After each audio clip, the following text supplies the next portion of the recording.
খবর দিনভর নিয়ে সঙ্গে রয়েছে আমি অমৃতা। জলপাইগুড়িতে তৃণমূল বিধায়কের গাড়িতে হামলা, রাজগঞ্জের বিধায়কের গাড়িতে হামলার অভিযোগ। বিধায়ক খগেশ্বর রায়ের গাড়ি লক্ষ্য করে পাথর, মুখ্যমন্ত্রী সভাস্থল পরিদর্শন করে ফেরার পথে হামলার অভিযোগ উঠছে।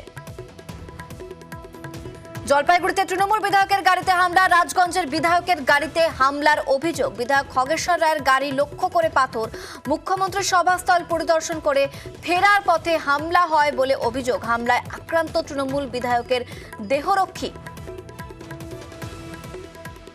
আরো একবার আপনাদের জানিয়ে রাখবো, জলপাইগুড়িতে তৃণমূল বিধায়কের গাড়িতে হামলা, রাজগঞ্জের বিধায়কের গাড়িতে হামলার অভিযোগ। বিধায়ক খগেশ্বর রায়ের গাড়ি লক্ষ্য করে পাথর ছোড়া হয়, মুখ্যমন্ত্রীর সভাস্থল পরিদর্শন করে ফেরার পথে হামলা হয় বলে অভিযোগ উঠছে।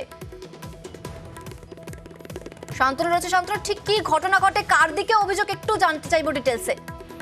হ্যাঁ দেখো, গতকাল রাতে কিন্তু একাধিক কর্মসূচির পর বাড়ি ফিরছিলেন বিধায়ক খগেশ্বর রায়। সেই সময় কিন্তু এই ঘটনা ঘটে। তিনি সেই সময় তার যেটা বক্তব্য, তার আগে মুখ্যমন্ত্রী সভাস্থল পরিদর্শনে গিয়েছিলেন তিনি। আজকে মুখ্যমন্ত্রীর সভা রয়েছে শিলিগুড়ি এলাকায়, সেই এলাকায় কতটা কি অবস্থা রয়েছে তার পরিদর্শনে তিনি গিয়েছিলেন সভাস্থল, এবং পাশাপাশি সন্ন্যাসীকাটা এলাকায় একটি কর্মসূচি ছিল তার। সেখানকার যারা কর্মী রয়েছেন তাদের সাথে বৈঠক করেন, কারণ সন্ন্যাসীকাটা এলাকা থেকে বহু তৃণমূল কর্মী সমর্থক আজকে মুখ্যমন্ত্রী সভায় যাবেন। তাদের সাথে কথা বলেন খগেশ্বর, এবং তিনি যখন সেই কথা বলে বাড়ির দিকে ফিরছিলেন সেই সময় হামলার ঘটনা ঘটে। তার যেটা বক্তব্য, কুন্ডু বাগান বলে একটি এলাকা রয়েছে গাডরা এলাকায়, তার বাড়ির ঠিক আগে, সেখানটায় হঠাৎ করে তার পেছনে গাড়ির পেছন থেকে পাথর বৃষ্টি শুরু হয়, অর্থাৎ গাড়িকে লক্ষ্য করে কিন্তু পাথর ছোড়া হয়। সেই সময় গাড়ির ঠিক সামনের দিকেই বসেছিলেন বিধায়ক খগেশ্বর রায়। তার ঠিক পেছনে ছিলেন যুবরক্ষী শুভেন্দু সরকার। পাথরের আঘাতে গাড়ির কাঁচ ভেঙে তার চোখে এবং মাথার পেছনে আঘাত লাগে, তিনি সামান্য আহত হন। এবং সেই অবস্থায় কিন্তু গাড়ির যে চালক রয়েছেন তিনি দ্রুত গতিতে গাড়িটি চালিয়ে কিন্তু বেরিয়ে আসেন, এবং তার ফলে কিন্তু বলা যেতে পারে যে অনেকটাই কপাল জোরে রক্ষা পান বিধায়ক। তার বক্তব্য ঠিক তাই। তার বক্তব্য যে সেই সময় যদি খুব সতর্কতার সাথে যদি গাড়ি না চালাতেন হয়তো তিনিও আহত হতে পারতেন, এরকম একটি ঘটনাকে পরিকল্পিত চক্রান্ত বলেই দাবি করেছেন বিধায়ক খগেশ্বর রায়। তার বক্তব্য, কংগ্রেস এবং বিজেপি দুষ্কৃতীরাই তার উপর হামলা চালিয়েছে। তার অভিযোগ মূলত তিনি এই সামনেই লোকসভা নির্বাচন, তিনি বিভিন্ন সময় বিভিন্ন রাজনৈতিক কর্মসূচিতে যুক্ত থাকেন, তাকে রাজগীরেতে যেতে হয় এবং তাকেই টার্গেট করা হয়েছে। সেই কারণে লোকসভা নির্বাচনের আগে এলাকার অশান্তি করার পাশাপাশি তাকে আক্রান্ত করার জন্যই এই চক্রান্ত বলে তিনি দাবি করেছেন।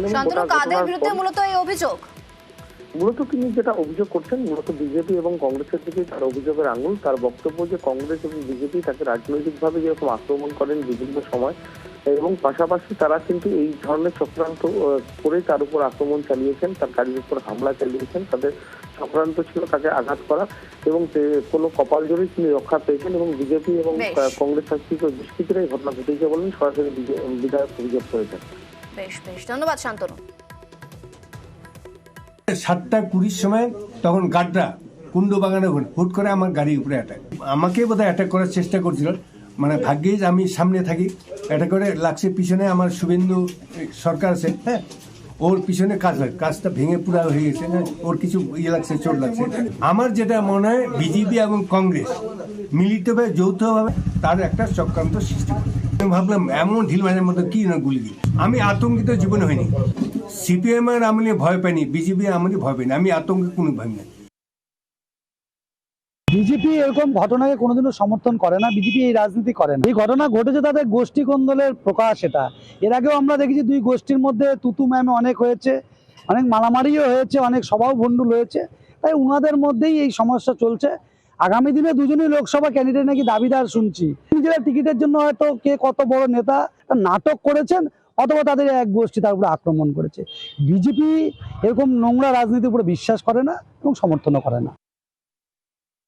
কংগ্রেসের কর্মীরা কেউ কাউকে আক্রমণ করে না, সুতরাং এটা একদম মানে বেসলেস একটা অভিযোগ তিনি করেছেন। তবে আসলে এই বিধায়কের সঙ্গে জনগণের সংযোগ নেই, মানুষ তাকে কাজের মধ্যে পায় না, তার ফলে মানুষের এটা গণরোষের প্রতিফলন, এর বাইরে কিছু নয়। অথবা এটা বিধায়ক যেই দলের প্রতিনিধি সেই দলের এত গ্রুপ, এত লবি, এটা ওদের অন্তর্দলীয় কোন দল, এটা ওদের নিজেদের মধ্যে লড়াই, এর বাইরে কিছু নাও হতে পারে।